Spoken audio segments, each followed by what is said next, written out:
Hello students, कैसे हो आप लोग। आई होप आप सब लोग ठीक होंगे। आज की क्लास का टॉपिक है हमारा डिस्पर्शन ऑफ लाइट, जो कि बेस्ड है रिफ्रैक्शन ऑफ लाइट की प्रॉपर्टी पे। तो यहाँ से हम बोल सकते हैं कि हमारा मॉडर्न फिजिक्स स्टार्ट हो चुका है। मॉडर्न फिजिक्स के बारे में आपको मैंने पिछली क्लासेस में बता रखा है।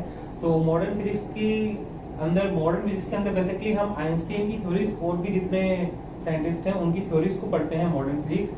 तो उसी का एक चैप्टर है dual nature of matter and radiation. तो डिस्पर्जन ऑफ लाइट पर आने से पहले हमें dual nature of matter and radiation का थोड़ा सा इंट्रोडक्शन लेना पड़ेगा।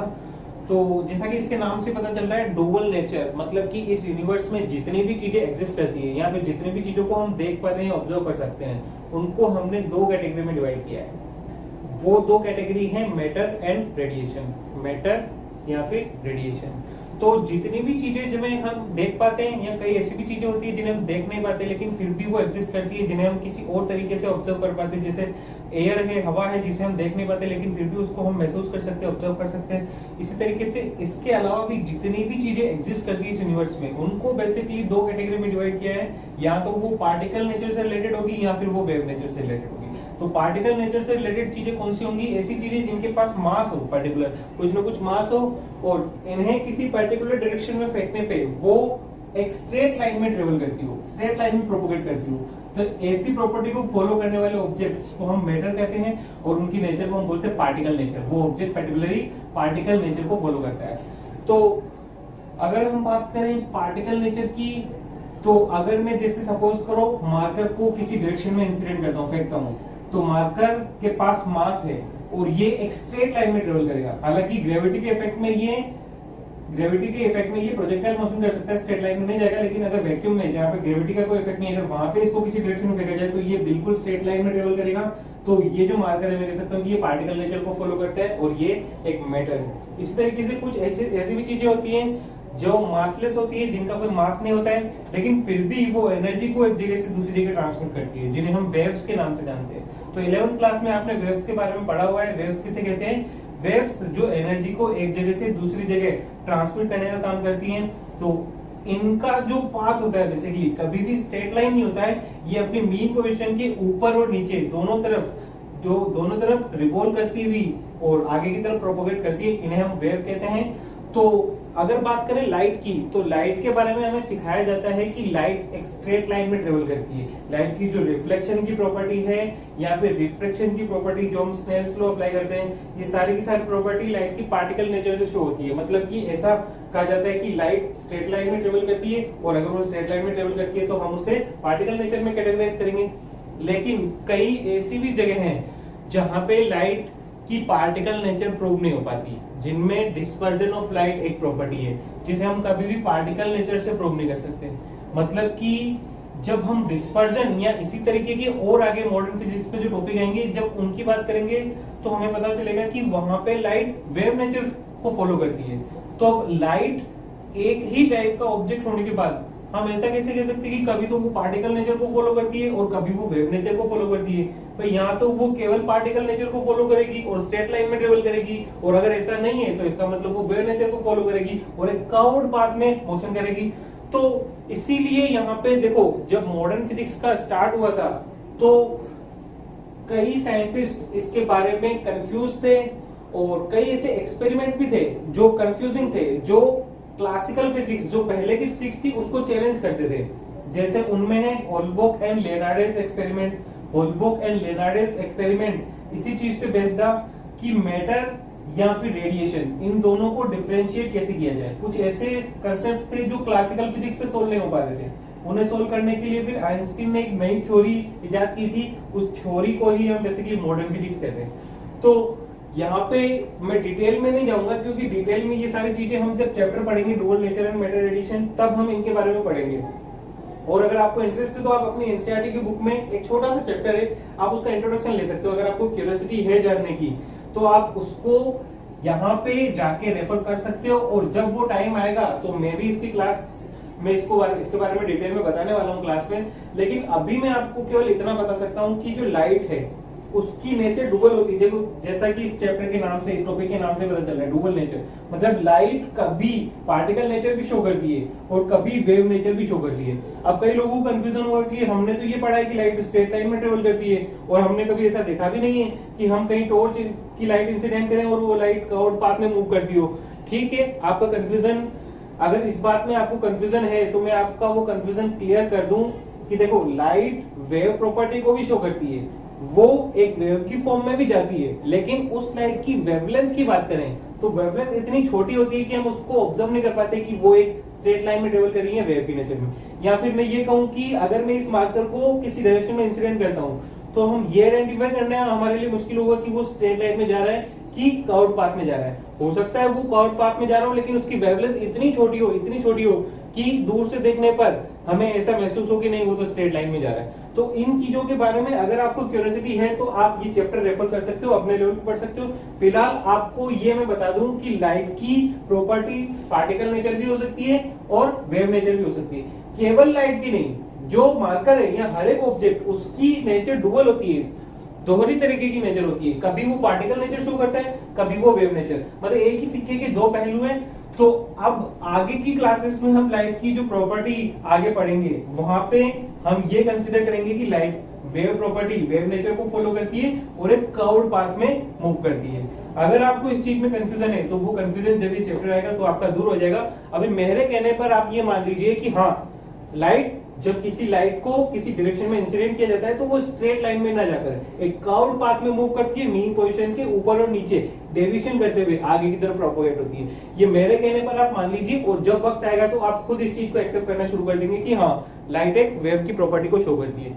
तो इस टॉपिक को बेसिकली पढ़ने से पहले हमें वेव की कुछ प्रॉपर्टीज को पढ़नी होंगी और ये चीज ध्यान में रखनी होगी कि लाइट जो है वो हमेशा वेव की प्रॉपर्टी को शो करती है। तो वेव की क्या कुछ प्रॉपर्टीज होती है उनके बारे में हम पढ़ लेते हैं। देखो सबसे पहले हम एक वेव, कोई पार्टिकुलर टाइप की वेव को ड्रॉ करते हैं।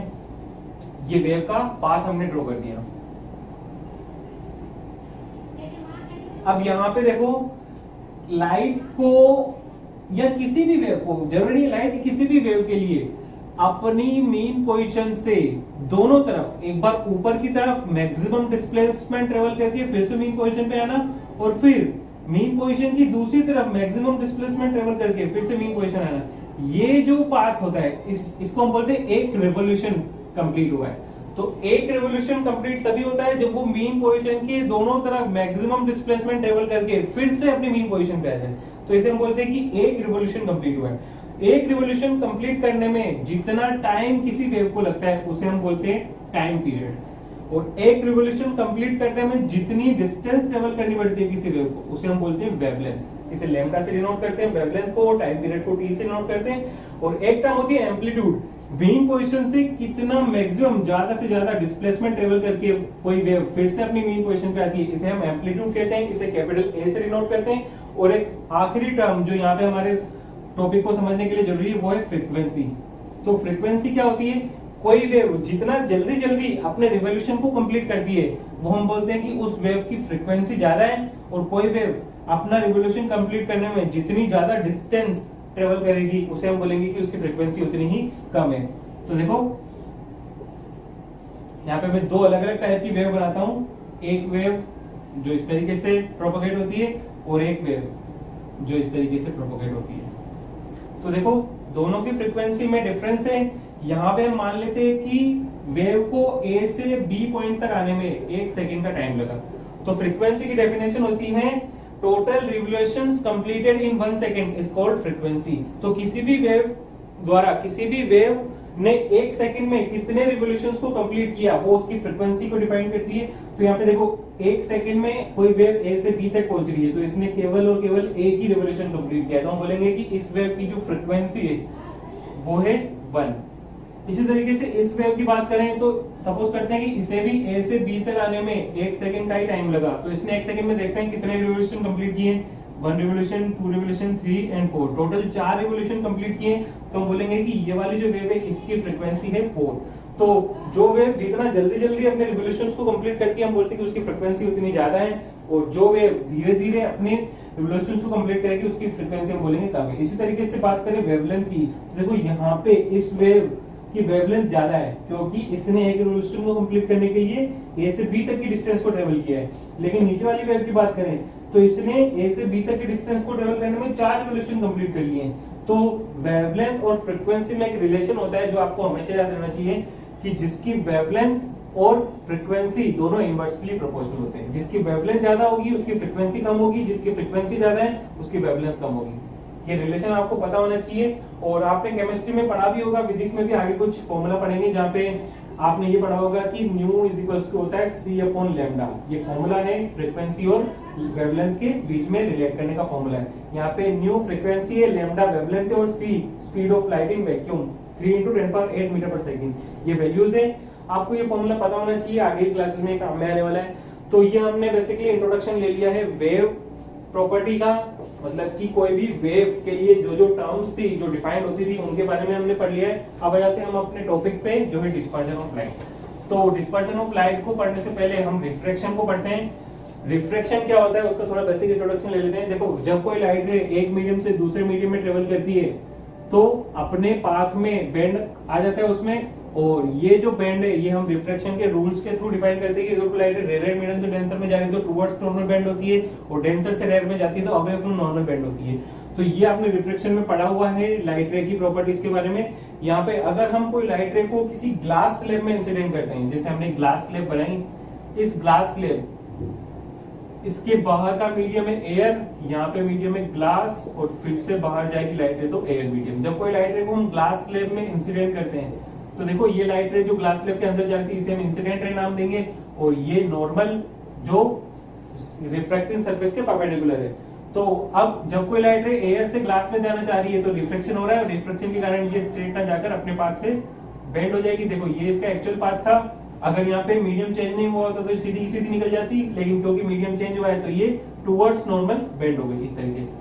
अब यहाँ पे एक बार फिर से रिफ्लेक्शन होने वाला है क्योंकि लाइट रे फिर से ग्लास मीडियम से एयर मीडियम में जा रही है, तो एक बार फिर से रिफ्लेक्ट करते हैं लाइट को, और इस बार जो है लाइट रे डेंसर मीडियम से एयर मीडियम में जा रही है तो अवे फ्रॉम नॉर्मल बेंड होगी, तो लाइट रे जो यहाँ से बाहर निकलेगी वो कुछ इस तरीके से निकलेगी। यहाँ पे जो लाइट रे ग्लास स्लैब के अंदर गई थी उसे हमने इंसिडेंट रे बोला, और जो लाइट रे ग्लास स्लैब के बाहर निकलेगी उसे हम बोलेंगे इमर्जेंट रे ई।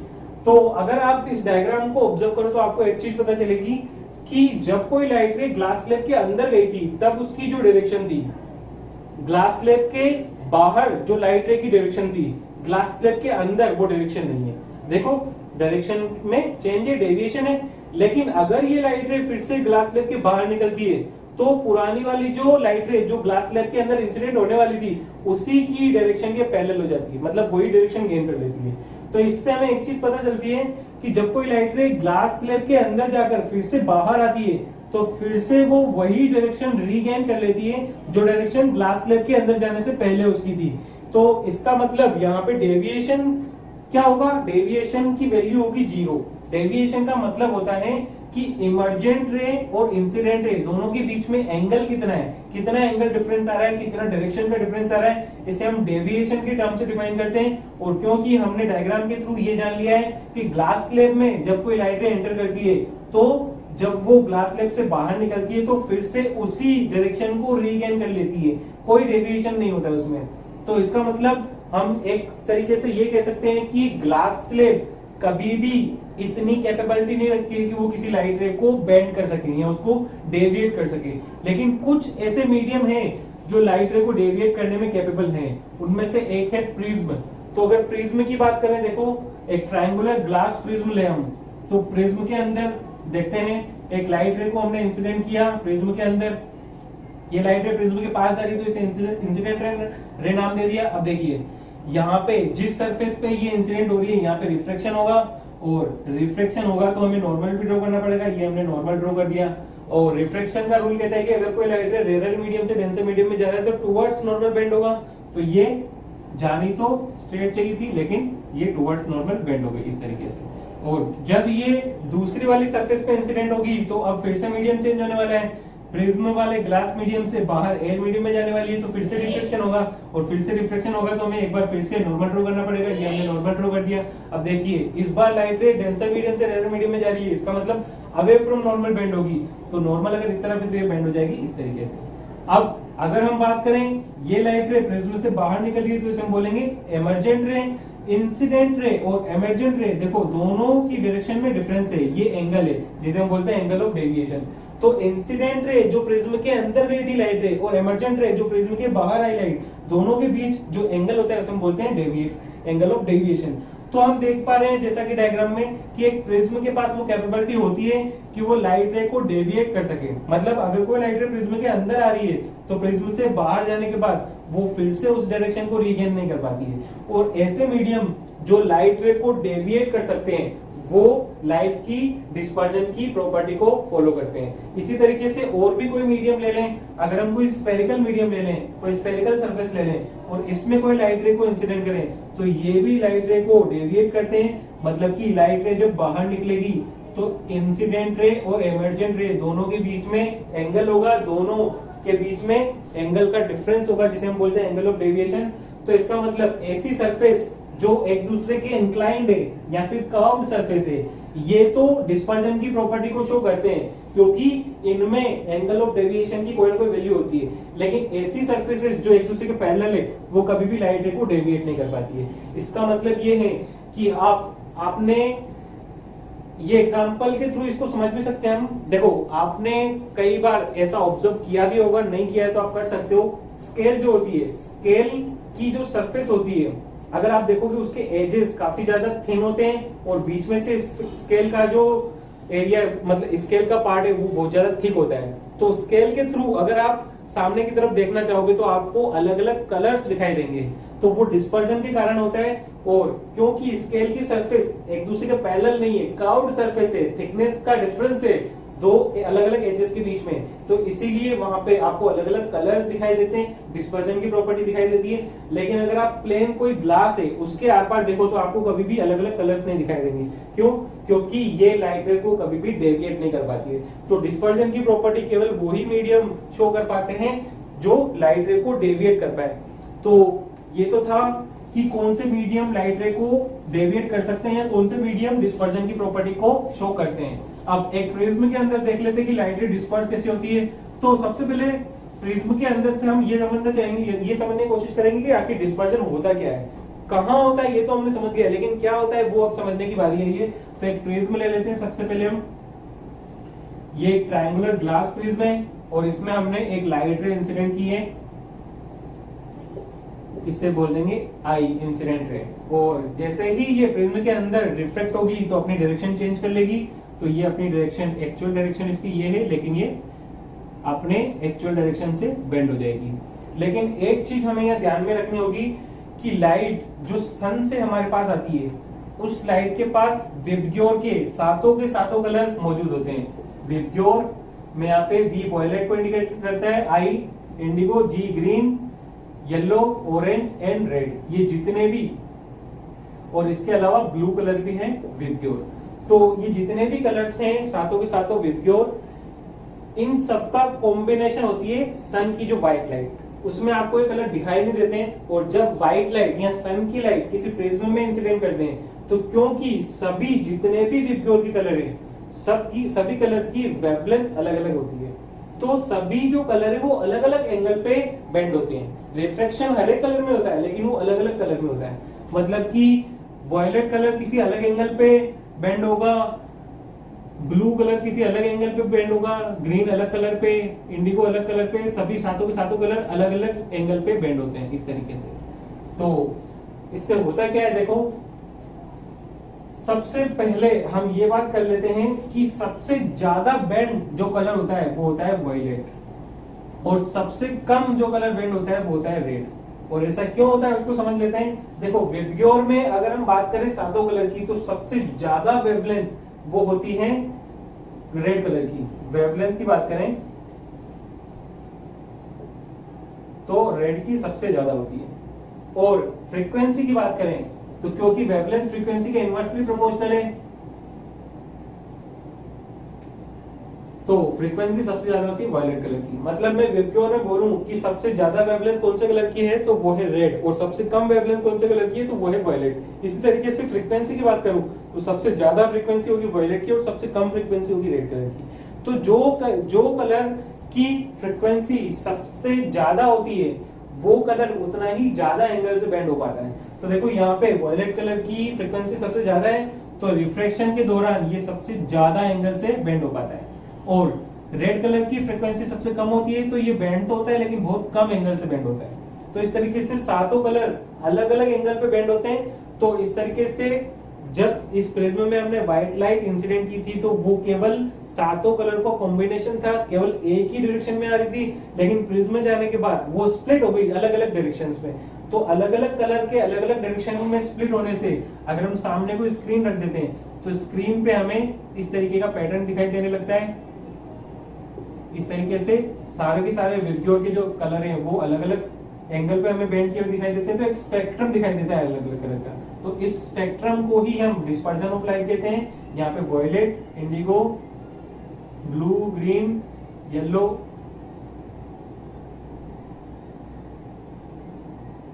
Orange, red.